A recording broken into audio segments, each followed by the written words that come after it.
Hukum dalam pikiran kita adalah peraturan yang dibuat untuk menertibkan manusia dalam masyarakat. Tapi bukan hukum seperti itu yang akan dibahas di video ini. Hukum yang kita bahas adalah hukum yang menjelaskan konsep bagaimana objek-objek yang ada di alam semesta ini bekerja. Seperti Newton yang memperhatikan apel yang jatuh ke bawah dan tidak ke atas. Hingga terbentuklah hukum Newton dan gravitasi. Lebih spesifik lagi, video ini akan membahas tentang hukum-hukum dasar kimia dan salah satunya adalah hukum kekekalan massa atau hukum Lavoisier. Pada akhir abad ke-18, reaksi pembakaran telah dipelajari dengan baik. Oksigen, nitrogen, karbon dioksida, dan hidrogen telah diketahui. Antoine Lavoisier, ahli kimia Prancis, berhasil menjelaskan hakikat dari reaksi pembakaran. Ia juga mempelajari berbagai reaksi. Penelitian Lavoisier juga menunjukkan bahwa reaksi pembakaran dan pernafasan membutuhkan oksigen. Pada abad ke-18, ilmu kimia modern telah muncul dan menggunakan neraca atau timbangan analis untuk mengukur massa zat. Lavoisier adalah salah satu ahli kimia yang menggunakan neraca analis. Ia menunjukkan bahwa ketika gas hidrogen dibakar dengan gas oksigen, dalam bejana tertutup dihasilkan air yang massanya sama dengan penjumlahan massa gas hidrogen dan massa gas oksigen.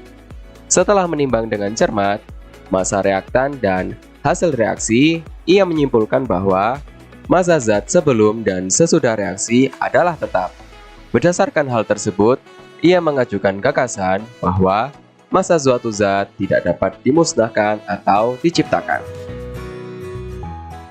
Sebelum kita membahas hukum kekekalan massa lebih lanjut, mari kita perhatikan fenomena berikut ini.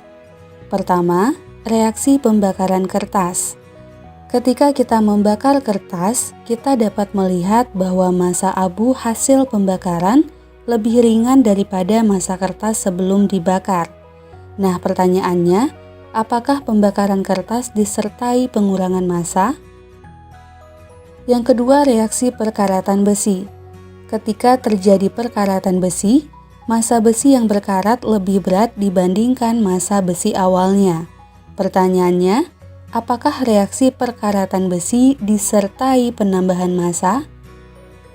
Setelah mempelajari hukum kekekalan massa pada video ini, teman-teman akan mampu menjawab pertanyaan-pertanyaan tersebut. Untuk membuktikan hukum kekekalan massa, kita bisa melakukan percobaan dengan mereaksikan timbal 2 nitrat yang rumus molekulnya PbNO32 dengan kalium iodida yang rumus molekulnya Ki dalam tabung Y tertutup. Dalam hal ini, satu kaki tabung Y kita isi dengan 2 ml larutan PbNO32, sedangkan kaki tabung Y yang lain diisi dengan 2 ml larutan Ki. Kemudian kita tutup dengan sumbat dan ditimbang sebagai massa total zat-zat sebelum bereaksi. Nah, misalnya, massa zat yang tertimbang adalah 10 gram. Setelah itu kedua larutan dicampurkan dalam tabung Y yang dimiringkan dan kita amati perubahan yang terjadi. Kemudian kita timbang kembali tabung Y bersama isinya sebagai massa zat-zat setelah reaksi. Nah, berdasarkan hukum Lavoisier, maka seharusnya massa zat setelah bereaksinya juga 10 gram. Untuk ilustrasi ini, persamaan reaksi yang terjadi adalah PbNO32 ditambah 2 Ki menghasilkan PbI2 ditambah 2 KNO3. Sesuai dengan hukum Lavoisier, dapat kita tuliskan massa PbNO32 ditambah massa Ki sama dengan massa PbI2 ditambah massa KNO3, yaitu 10 gram. Lalu bagaimana dengan reaksi pembakaran kertas yang kita bahas di awal? Mengapa massa abu yang dihasilkan lebih ringan dibandingkan dengan massa kertas sebelum dibakar?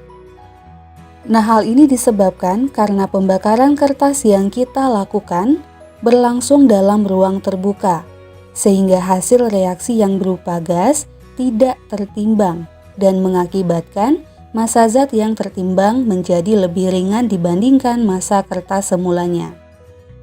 Lalu bagaimana dengan reaksi perkaratan besi? Mengapa massa besi yang berkarat lebih berat dibandingkan dengan massa besi awalnya? Nah, reaksi perkaratan besi merupakan reaksi pengikatan oksigen dari udara dengan persamaan reaksi Fe solid ditambah O2 gas menghasilkan Fe2O3 solid. Dalam hal ini, besi yang mempunyai massa tertentu akan bereaksi dengan sejumlah oksigen di udara membentuk senyawa baru, yaitu besi 3 oksida yang rumus molekulnya Fe2O3. Nah, massa besi 3 oksida ini sama dengan massa besi ditambah massa oksigen mula-mula, sehingga sudah pasti lebih berat dibandingkan massa besi awalnya.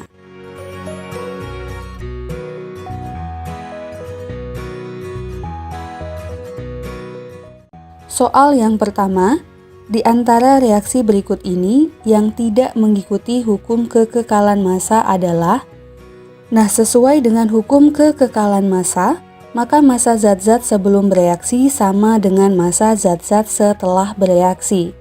Untuk opsi A, 5 gram belerang direaksikan dengan 10 gram tembaga. Jadi total massa zat-zat sebelum reaksinya adalah 15 gram. Sehingga massa produknya, yaitu tembaga 2 sulfida juga harus 15 gram. Jadi untuk opsi A ini sudah sesuai dengan hukum kekekalan massa.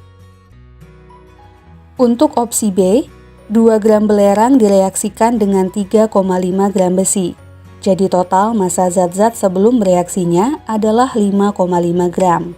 Sehingga massa produknya, yaitu massa besi 2 sulfida juga harus 5,5 gram. Jadi opsi B juga sudah sesuai. Untuk opsi C, 5 gram belerang direaksikan dengan 10 gram oksigen. Jadi total massa zat-zat sebelum reaksinya adalah 15 gram, sehingga massa produknya, yaitu belerang dioksida, juga harus 15 gram, bukan 10 gram. Jadi opsi C ini tidak sesuai dengan hukum kekekalan massa. Sehingga jawaban untuk soal ini adalah opsi C.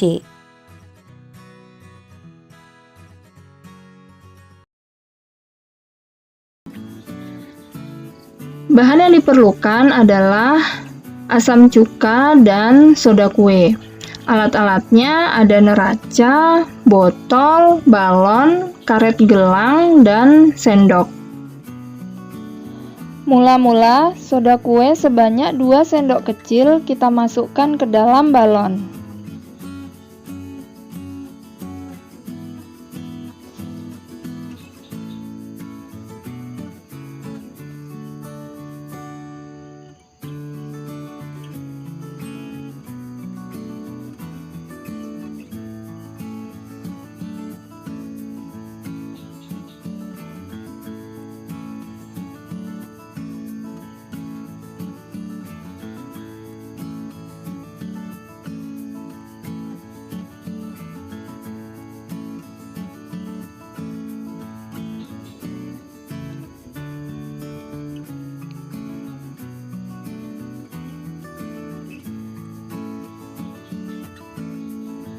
Kemudian, ikat ujung balon dengan lubang atas botol yang sebelumnya botol tersebut sudah diisi dengan asam cuka 20 ml.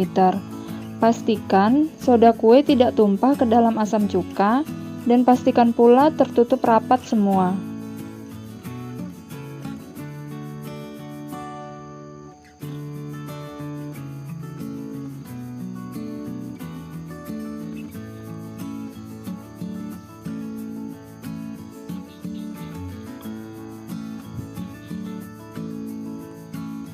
Timbang dan dicatat massa keseluruhan sebelum reaksi.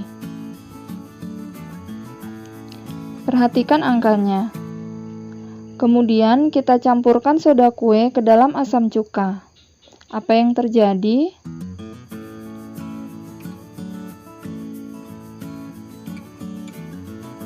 Setelah balon membesar, perhatikan massanya. Tetap sama, bukan?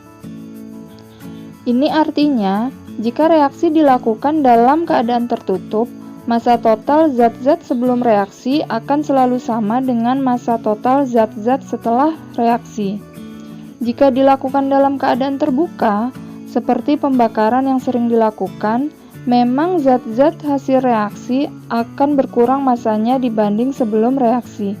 Sebenarnya, massa zat tersebut tidak ada yang hilang, hanya saja pindah ke udara, sehingga tidak ikut tertimbang saat menimbang zat-zat hasil reaksi. Seperti itu. Kekekalan massa di dalam suatu sistem tertutup, massa zat sebelum reaksi sama dengan massa zat sesudah reaksi. Berikut ini merupakan alat bahan yang akan kita gunakan. Pertama-tama kita menyalakan bara api. Setelah itu kita menimbang wadah, kemudian ditambah menimbang sampel yaitu gula. Setelah itu meletakkan wadah ke dalam bara api, kemudian menuangkan gula ke dalam wadah. Setelah itu dipanaskan sambil diaduk secara perlahan. Kemudian kita tunggu hingga sampel terbakar menjadi abu.